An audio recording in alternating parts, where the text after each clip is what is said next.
এই বাইকটা থামান তো, বাইকটা থামান, বাইক থামান বলছি। কি হলো? কি সমস্যা আপনার? আপনি আমাকে কিছু না বলে কোথায় নিয়ে যাচ্ছেন? কোথায় নিয়ে যাচ্ছি মানে? আপনার বাবার চোখের আড়ালে নিয়ে যাচ্ছি। আমি কি আপনাকে বলেছি আমার বাবার চোখের আড়ালে নিয়ে যেতে? বলেন নাই, কিন্তু যখন আপনার বাবা আসছিল তখন আপনি লুকাচ্ছিলেন কেন? আমার বাবা জানেন আমি রেস্টুরেন্টে জব করি, তাই ওইরকম কাস্টমার সেজেছিল। কিন্তু আপনি তো দেখছি সুযোগ পেয়ে আমাকে কোথায় না কোথায় নিয়ে যাচ্ছেন। বাপরে, আপনি তো ভালো লেভেলের সেলফিশ। অবশ্য মেয়ে মানুষের এমনই হয়, এমন হওয়াটাই স্বাভাবিক।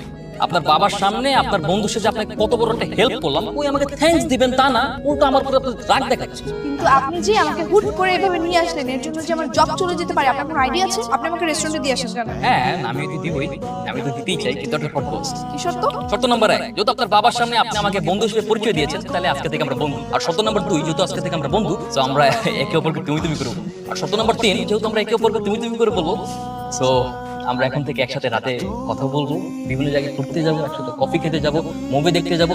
আর শর্ত নাম্বার